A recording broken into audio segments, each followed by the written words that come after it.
We describe the features of the Earth in accordance with the principles of physical geography. In the same way, the spiritual impulses at work on Earth, already briefly characterized in these lectures, can be described by a kind of spiritual geography, especially the interplay of Eastern and Western impulses in human life, with all their various differences. What I have to say today in this direction is bound to remain rather rudimentary, but it is more important to find a specific point of view from which to consider some aspects of what I have already outlined than to give a detailed description. The relationship between East and West is often expressed symbolically by saying that light comes from the East. Looking at the East, the Westerner, or anyone belonging to modern civilization in general, receives the impression of a dreamlike spiritual life. Modern spiritual life is accustomed to sharply delineated concepts, closely linked to external observation. By contrast, the ideas of the East, which are far livelier, more fluid, less closely and sharply linked to externals, appear dreamlike.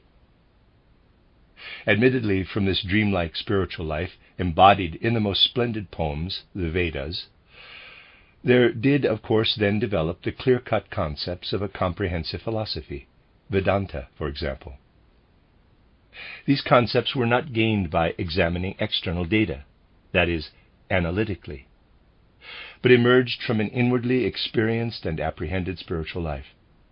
When this dreamlike spiritual life works on us, however, and we lovingly submit to it, without at first noticing how much it differs from our own, it has a curious effect. Once we allow its various configurations to affect our soul, we cannot stop there. We cannot merely take up its concepts and ideas. In absorbing them, whether from literature or philosophy, including such forms of these as have survived in the East down to the present, we feel a spiritual need to go beyond these images, ideas, and concepts, and something then arises before the soul's gaze. When an Oriental idea, such as that of man's relation to the secrets and the mysterious workings of nature and the world, affects us, we cannot help but allow there to grow before us in spirit that which is also a symbol in the Orient for such a concept, the lotus flower, as it wraps its petals around what must remain mysteriously hidden. We may immerse ourselves lovingly in mobile concepts, in concepts that are more fitted gently to touch external phenomena and surround them with a mist than to grasp them in sharp contours. And we may enter their intertwining branches, and if we do, there will inevitably appear to us all the intertwining, branching vegetation of the East, and with it all that the human hand, the human spirit and civilization have produced from stone and other materials, in line with these flowing, branching concepts. We may say, in immersing itself in these concepts, our soul inevitably sees before it a nature similar in its life, diversity, and imaginative working to what is experienced by the soul in the concepts, in the inner pictures of this Oriental spiritual activity. In my view, there does not appear to be any external reason to go from this spiritual activity over to a, quote, faithful observation of nature, close quote. Rather, it seems to me, that there lies in the Oriental concepts themselves an incentive, not merely to accept them, but to apply them to the outer world. Europeans may feel that such concepts cannot be applied to the outer world because of their vagueness, their, to them, fantastic character. If so, we may ask, how then can we track with sharply delineated concepts the shapes of clouds, fluctuating and rapidly changing as they are? Yet track them we must if we wish to observe nature's workings in their immediate manifestations, as they appear to the human senses and the human soul. Why is this so? It seems to me that there can be only one reason, that in what reaches us from this Eastern spiritual activity, there survives an element from which it was once directly created. At the time when the Oriental was developing the finest part of his worldview, which has since come down to his descendants in a partially decadent condition, the East created everything with devoted love. Love lives in each of its ideas, concepts, and images, and in them we perceive love. The love seeks to flow out into objects, and it flows out according to its nature and conjures up before our soul the symbols that the Oriental established, with an inner understanding of much that works supersensibly, in seeking to establish what he felt as the spiritual element in things. Of course, this is not to assert that this configuration of spirit, if extended over all the earth, would be an unmixed blessing for world evolution. But once it has appeared on earth and exerted its influence over other regions, it must be considered objectively, especially at a time when we need to foster understanding among human beings. In contrast, we may place before us the particular outlook that has developed, certainly with no less justification, but in a quite different form, further west, and in this respect we ourselves belong in many ways to the West. Here we find it is regarded as an ideal to stand back from what the senses observe directly, what extends in space and time, and to test what nature offers, what should lead us to the world's secret, according to position, motion, dimensions, and weight. One dissects what appears directly to the eye, EYE, places it under the microscope, and then builds conceptions that can only arise under a microscope. Let us imagine for a moment that we are in the laboratory, how heavily equipped we are with these concepts, so remote from direct observation. Look how we regard the light flooding through the world, how we regard it by means of abstract concepts. We need them if we are to reach understanding, but how remote are the observations we record of light and color from what we encounter in wood and meadow, cloud shape and sun. We may say what we formulate in our sharply delineated concepts, using scales, measurements, and the most varied counting devices, takes us into some of nature's shallows and solves some riddles. But it does not take us to direct observation of nature.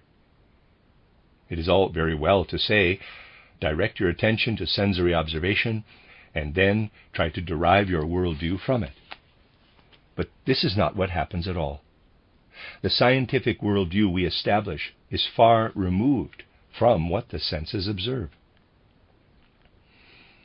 What we ought to say is this: if we establish our knowledge by using the equipment of learning with which we have harvested perhaps the finest fruits of modern natural science, we shall have to retune our soul before we can approach nature again. If, as botanists, we have used the microscope extensively and learned about cell life, and formed concepts in the atomistic manner of today, we shall have to retune our soul before we can recapture a love of the immediate world of plants as it grows and flowers. If we have formed a scientific concept of the structure of animal and man, again we shall have to retune if we want to move on to direct observation of the animal's form and actions, and to enjoy the way it plays in the meadow, or turns its melancholy or unmoving gaze upon us, or looks at us confidingly. Equally, we shall have to retune our soul to share in what the eye, EYE, can see when it looks at the human form, tracing its planes with an artistic eye. The Oriental has no retuning to do. Since what he called his science was shot through with love, it led him out to immediate observation, and this was a direct echo of what he experienced in his soul. These are differences of disposition in the way life is viewed in East and West, and these different dispositions combine in diverse ways in the human being of the middle. In what we experience scientifically, artistically, and religiously, there flows much of the disposition I have just been characterizing, as the one that comes to us from the Orient. In other respects, we are moved by something of the way of experiencing the world kindled by that scientific attitude which the West has developed, by youthful science and knowledge, so to speak, as against the old established knowledge of the East. And in every soul in the civilization that lies between, these two currents flow together. In the last analysis, the life that surrounds us in Europe is a merging of different streams, and we today must really come to understand what it is that is merging here. The contact between the dispositions of East and West in our present spiritual life can be characterized in another way. From what I have just said of the East, one thing is clear about the Oriental. In growing into his spiritual life, he experiences it as immediate reality. He bears it with him in his soul as the reality self-evident to him. External nature, and indeed the entire external world, right up to the constellations, seems to him an echo that is, however, fundamentally the same as what he bears within him. Yet he cannot regard as reality what strikes him as an echo, what seems to him a reflection, in the same way as he can regard as reality what he experiences directly in his soul. He is closely linked with what he experiences in the spiritual sphere and can say, quote, "It is," close quote, because he feels its existence as if it were his own, and in this way understands its mode of being. When he looks out at the reflection of this existence, he knows that it is not reality in the same sense. If he did not illuminate it with the light that streams from within him, it would be dumb and dark. And in becoming more and more aware of this, he arrives at a soul disposition that says truth and reality reside in what the soul experiences directly. What is reflected to it from without is illusion, Maya, incomplete reality, becoming reality only when it is touched by what must first reveal itself through the human soul. Thus we see how the East developed the view that the spiritual world is reality, and the outer world, that of the senses, is semblance, the great illusion, Maya. It would, however, be wrong to believe on this account that in the pre-Buddhist period, for example, the Oriental averted his gaze completely from the outer world. He accepts it, even if in a higher sense he must admit that in what extends in space and time, he is dealing not with complete reality, but with an illusion, the great non-being, Maya. But this in turn gives a particular disposition to the life of the soul in the East. The soul feels a close link with the spiritual world, and sees in all that exists in the external world of the senses a reflection of the original form of the world as it exists in the spirit. And in the end, this grows into the view that one's own human sensory being is a reflection of a human being whose true existence is in the spiritual world. And here I would say, the Oriental quite consistently regards the world as made up of reflections of a spiritual world, just as he regards himself as a reflection of what he was before he descended into the physical sensory world. From his standpoint, the view of man and the view of nature are in complete harmony. This harmony is possible. Though no longer consonant with our views, it does indeed express a truth, if somewhat one-sidedly, as we can see once again if, with the research methods of spiritual science, which I have been describing in the last few days, we ourselves take a look at this Oriental disposition toward knowledge. As I have shown, by awakening powers dormant in the soul, we can attain a view of the spiritual world that suits modern man. We can look once more into a spiritual world and find this spiritual world unfolding before our spiritual eye, EYE, just as the physical sensory world unfolds before our physical eye. When we develop this vision, however, the spiritual world does not remain a mere pantheistic and nebulous embodiment of universal spirituality. It becomes just as concrete in its individual forms, as is the world of the senses in the individual forms of nature. There will then follow a view of man that I should now like to characterize. Let us start with something familiar to us at every moment in our lives, an experience of the outer world. We have entered into this external experience through our sensory perception, and perhaps also through setting our will in motion in some activity. We live in conjunction with the facts of the outer world. For us, this is an immediate experience. Human existence on earth is essentially composed of such experiences. From them, we retain thought images, which become our memories. We can look back on our experiences through bearing within us faded, shadowy, and indeed thought-like images of them.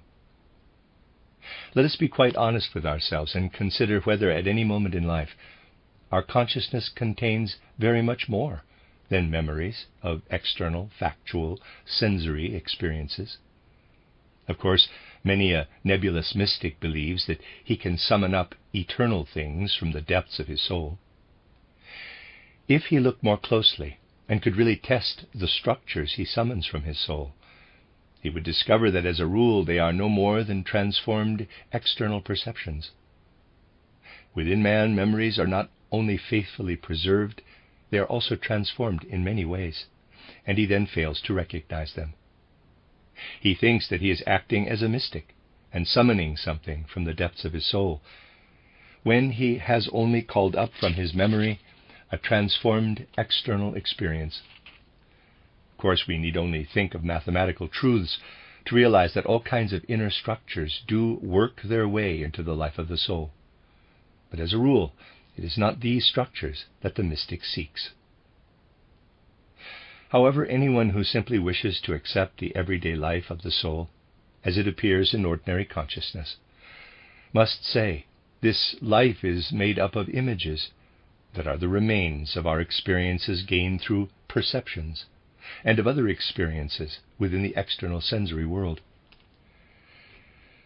When we look at our soul and at the spiritual element that permeates it, as we have it in physical life on earth, we can therefore say, outside is the physical world extending in space, the world that unfolds its causes and effects in time, the world that is of facts.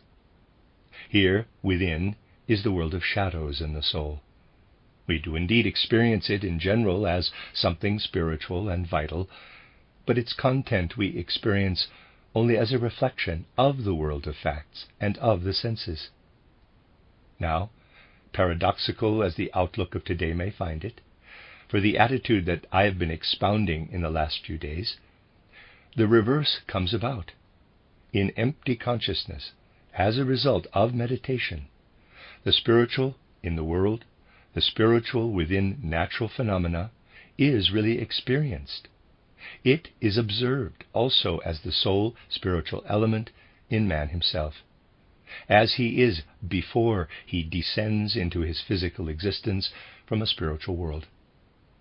The spiritual is observed concretely by the spiritual organ we have developed. The world about us becomes spiritual, just as to our senses it is sensory, physical. And when all this happens, we begin to perceive, as if in recollection of the times when we lived as spiritual beings in purely spiritual worlds, how in its particulars our physical organism is a reflection of the spiritual world that surrounds us. With physiology and anatomy, we can observe our lungs, heart, and other organs only as outer objects. But when we can see the spiritual world around us, then the lungs and heart, as they really are within us, will become for us a reflection in the physical sphere of what is spiritually prefigured. Just as in our ordinary consciousness the world outside is physical, and our soul creates reflections as its experiences, so now we learn that there is a spiritual world outside, and that the reflections of this spiritual world are present in our own organs. We come to know man's structure only in coming to know the spiritual world. what is usually called matter then ceases to have the significance it has assumed in recent civilization, just as spirit ceases to have the significance of something abstract that it has had in recent civilization. We can thus see that in our organic functions there is in fact a reflection of what we were before we descended into our earthly existence. At this stage we need no longer be frightened even by materialism, insofar as there is justification for it. And even materialism has done some good and brought us countless discoveries. We look at the human brain and the human nervous system in its physical operation. Of course, we agree that ordinary, everyday thinking is a function of these physical organs. We are entirely in agreement with what exact science must say about these matters today. But on the other hand, we know that the material forms operating within us are themselves simply a transformed reflection of the spiritual sphere. It can be material because the material is a transformation of the spiritual, because the spiritual, by transforming itself into earthly man, has sought out the capacity of brain and nerves to achieve in a material reflection what is spiritually prefigured. The modern human being can see this with his spiritual eye, EYE, by developing the powers of cognition of which I have been speaking in the last few days. Yet there is a dreamlike anticipation of it, I would say, in the Oriental worldview I have briefly outlined. This worldview has become old, but certain of its features still work their way into our heart and soul. In its instinctive clairvoyance, the ancient Orient sensed that the spiritual world is a reality with which it felt closely linked, and that nature and the natural element in man himself is a reflection of the spiritual. It provides an external garment for the revelation of what is inwardly spiritual. Yet it would be wrong to say that the Oriental did not observe nature. His organs were finely attuned to its observation. For him, however, from everything that he faithfully observed and lovingly honored as a reflection, something of the spirit shone. Nature revealed spirit to him, shone spirit upon him at every turn. And the spirit was his reality. What lay before him in the outer world was Maya. Even in Buddhism, which gained a far greater influence on Oriental life than we usually think, since it later assumed the most varied forms, we can see how the sense of inhabiting a spiritual world paled in the course of human and world evolution. The gaze was increasingly directed upon what was Maya, and experience of the great illusion, the great non-being, Maya, gradually became predominant. There thus arose an awareness of the need for redemption from what can be experienced within Maya, experienced, that is, in the manner of Buddha, who regarded our direct experiences of this Maya as a host of sorrows that stream in on us. But it faded, this sense of inhabiting a spiritual world, and this is what justifies us in considering the early Oriental worldview as something instinctive and even one-sided. If we do return to something like it, we must do so with complete self-possession and lucid consciousness. A paralysis of human activity in relation to the demands of the physical external world must not occur a second time in world evolution. Man must never again escape into spiritual activity, and so prevent himself from devoting his full strength to earthly tasks, which are what the Oriental feels as Maya, even if in deference to modern concepts he does not say so, while he feels as reality what reveals itself within him. He has within him a light that is a direct reflection of the divine spiritual in the world. In contrast to what I have thus described as the spiritual geography influencing our modern life, I would now like to consider another example from the evolution of the human spirit and the world, but this time from the immediate present. Our civilization, which even in Europe is now of some antiquity, is subject to pressures from certain spheres, whence arise social longings and also social conflicts. Anyone who has moved in these spheres will have come across the phenomenon I am about to describe. Although no one could properly accuse me of having socialist views, I was for some long time a teacher in socialist circles. My intention was to do something for which in fact the time had not yet come. It is more than 20 years ago now. To promulgate a spiritual life that could lead to structures that are in closer accord with reality than those derived from abstract or modified Marxism, which in many respects indeed are not realistic at all. There exists in these circles a basic attitude, something we can recognize as a beginning, yet which is as deeply rooted in the soul as was the sense of Maya, at which the Oriental finally arrived. And in observing this attitude, we are profoundly struck by a word that expresses many unconscious feelings, unconscious ideas and concepts, unconscious longings too.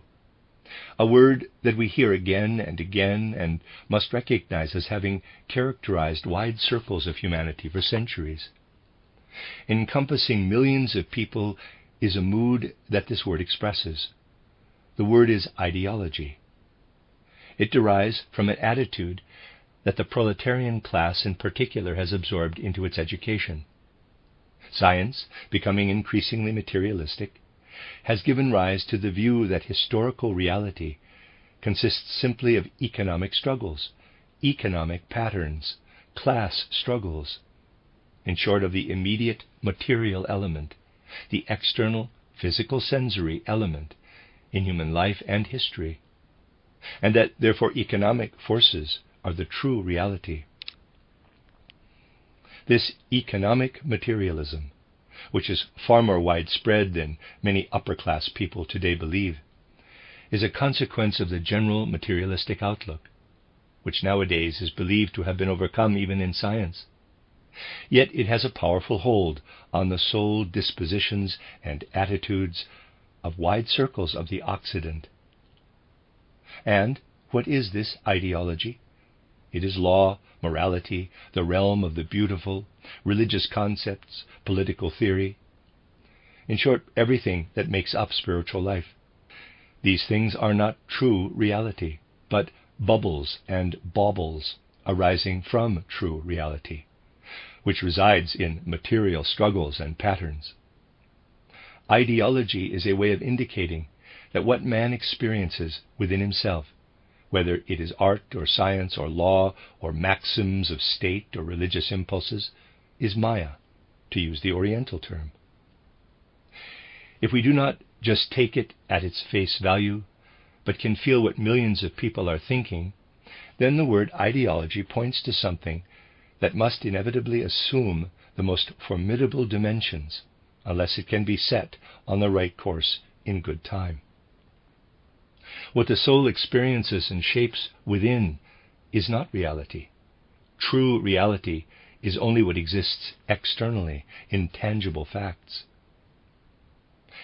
Within Western civilization, therefore, there has developed a disposition diametrically opposed to that which long ruled the Orient and still survives even today as a kind of antiquated trimming. There, true reality is what is experienced in the spirit, and Maya what proceeds outside in physical actuality. Here, Maya, or ideology, which is indeed a translation of the word Maya, but applied to the spiritual sphere, is what is experienced in the spirit, and reality what is tangibly displayed, palpably, there in the world. In its development, the world aims at complete realization of its various potentialities. Just as the one extreme developed in the Orient, so too the other was bound, in its turn, to take hold of humanity. To bring about a fruitful development of humanity and of the world, however, and to change the forces of decline into constructive forces, We must understand the significance of this disposition, this ideology. It is recent and therefore a beginning. Let us look once more at what modern spiritual science can tell us. In the Orient there was a dreamy, dark, instinctive knowledge that there is a spiritual reality with a sensory reflection here in the physical realm. Because the soul's attention was devoted primarily to this spiritual reality, sensory reality came to be regarded as unreality, external appearance, Maya. Yet this Maya is important in more than one way. Although the world may be Maya, our work, which is a reality for us, must still be applied to it in the first instance. But it also has significance for the precept, know thyself, for a truly human attitude. Why? Well, it is true that we can now elevate ourselves to a life in the spiritual world, as I have described, that we can see by means of sharply delineated concepts, and thus understand what appeared to the Orient like a dream. But the experience of such a world would never have created in human evolution the impulse to freedom. When man feels closely linked to the spiritual world, he feels at the same time inwardly determined by and dependent on it. Therefore he and his consciousness had to move out of it, and for a passing phase of history, in which we now are, to turn to a world of mere fact. Confronted by this external world of facts, the life of the human soul becomes an image of it. That which as spirit pervades this soul life turns into abstract concepts and gradually becomes a mere image, to be recognized as a reflection. I have already suggested that when we bear images within us, we can be free. Mirror images do not determine our actions. If we wish to conform to mirror images, which in themselves are powerless, the impulse to do so must come from us. The same is true of abstract concepts. And in making its appearance in pure thinking our noblest feature, the moral religious element, becomes for us an impulse of freedom. It is a most valuable content for human life. But in a period when man finds himself confronted with a physical world of facts, it makes its appearance in abstract thinking. At the moment when the moral element in the form of moral intuition makes its appearance in pure thinking, the task of the epoch is fulfilled. The epoch is developed from spirit reality to the spirit as abstraction, and I would say somewhat radically, it now interprets everything spiritual as Maya, as mere illusion, as ideology. We have a certain right to interpret as ideology everything that is a mirror image of external natural existence. At the moment when the moral element, in the form of moral intuition, enters this Maya thinking, this ideology, we reach the first stage at which we can recognize once more that we must awaken this ideology, which we experience as mere semblance, to inner life, by energizing ourselves and allowing the life that is hidden within us to stream forth. The meaning of the word had to become ideology for humanity, in order that man himself could infuse it with his own reality. This was necessary for humanity's experience of freedom, which is something that has only been attained in the West and in recent civilization. It was necessary that man should first feel himself to be in a sphere of unreality, when in contact with everything that is most valuable to him, his art, his science, his moral concepts, in short, his entire spiritual life, and that everything transitory that shone on him should appear to be the only reality. For this reality, rightly contemplated, cannot in any way impair his freedom, the freedom that depends on his being himself a spiritual being, who creates in the physical sensory world of facts only an image of the spirit. We see, therefore, that ideology represents, in an extreme form, an attitude that we really need in face of such concepts of nature as position, motion, measure, and number. If nature were to provide us with anything other than concepts, it would never make us free. Only if we rise to concepts that will then appear as mere ideology to someone who is still stranded at the previous stage, can a new and spiritually real form of the higher world infuse these initially unreal concepts. This is the first step from which must emerge for man a new form of the spiritual world.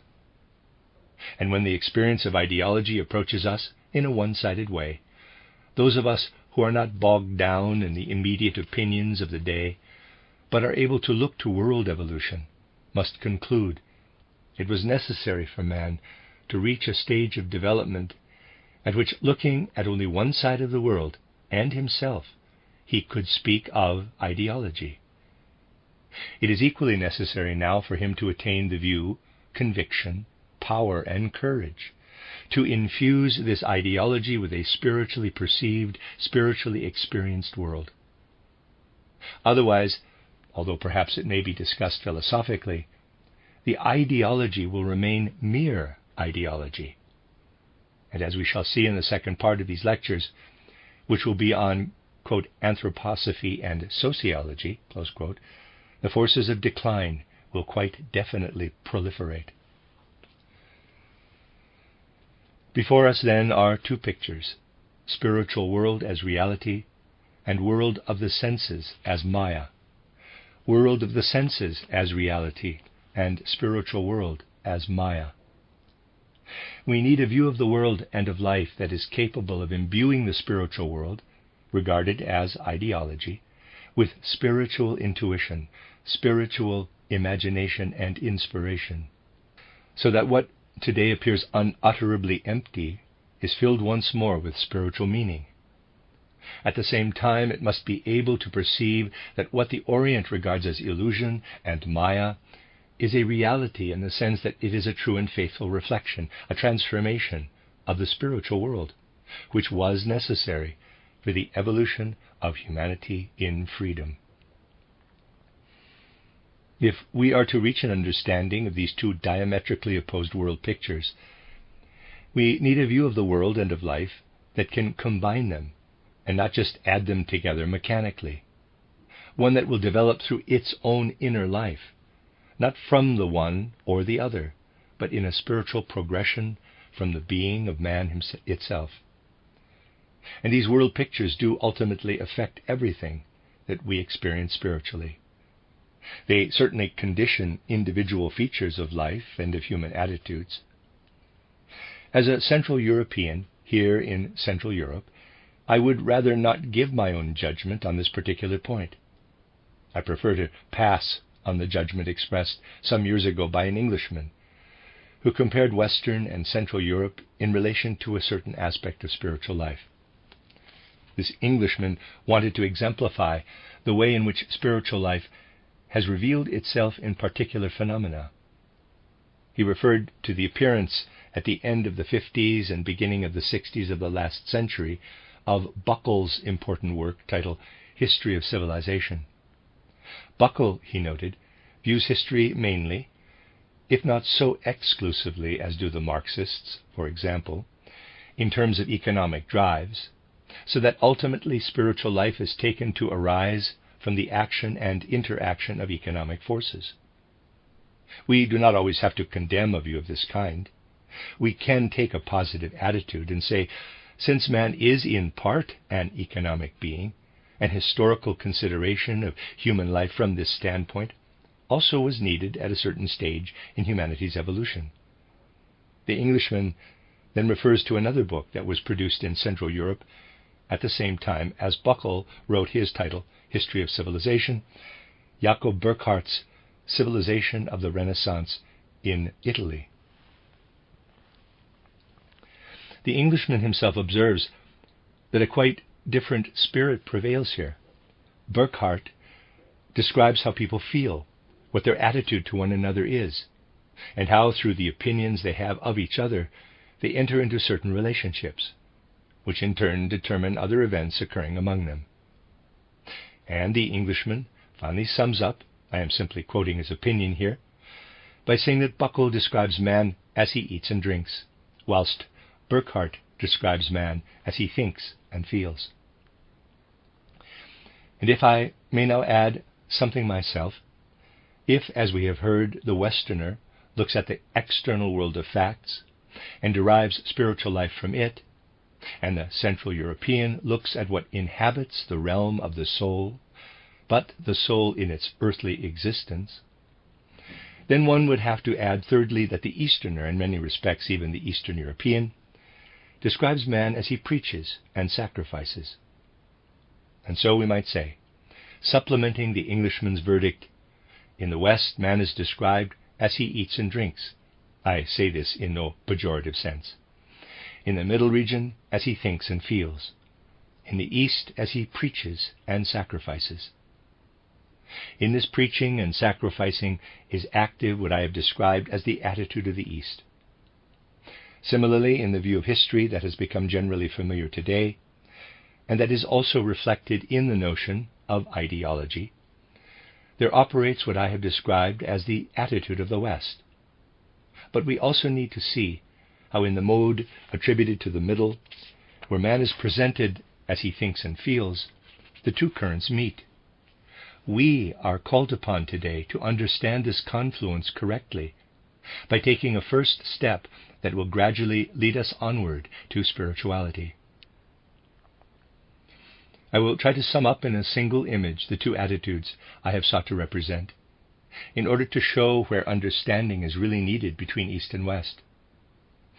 To do so, I should like to recall that at a time when the physical sensory world and human existence also was felt as Maya in the East, he who is called the Buddha encountered in his wanderings the most varied manifestations of human suffering on earth.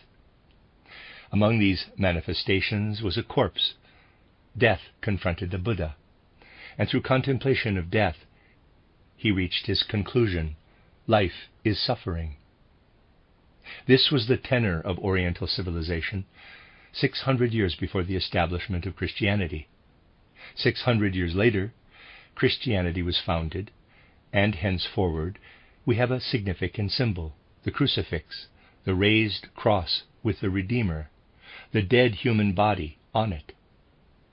In the West, countless people look at this corpse, at the image of it, just as countless people who have become disciples of Buddha have looked at the corpse from which Buddha drew his teaching. The East acknowledged, life is suffering. We long for redemption. Westerners, in looking at the image of the corpse, however, did not simply say life is suffering.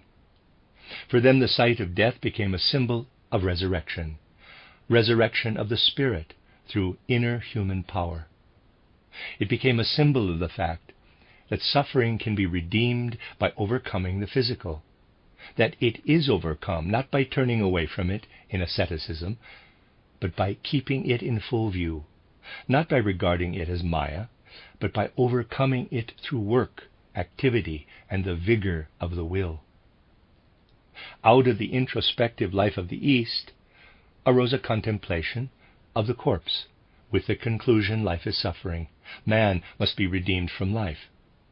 Out of the life of the West, striving always for activity, there arose at the sight of the corpse the view life must develop power within itself, so that even the forces of death can be overcome and human work can do its task in world evolution. The one philosophy is old and outdated, yet it contains things of such great value that even though we may treat it as old, we still approach it as something venerable. We honor an elder without expecting him to profess the views of youth. What we encounter in the West, however, has the character of a beginning. We are shown what must become of what appears as ideology in its disposition. It is young. It must develop youthful power in itself, so that it may attain to the spirit in its own way, just as the Orient did. In honoring the Orient for its spirituality, there is something we still need to be clear about.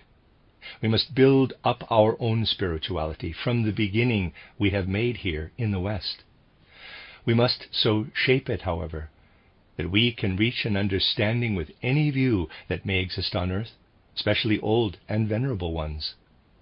This will be possible if, as people of the Middle and the West, we come to understand that although our view of the world and of life has faults, they are the faults of youth. Understanding this is a summons to have the courage to be strong. If, for all our respect, love, and admiration for its spirituality, we take what we need from the East, not with passive receptivity, but with a busy activity rooted in what today is still perhaps unspiritual in the West, yet contains the germ of spirituality. If we add strength to respect, then we shall do what is right for the evolution of humanity,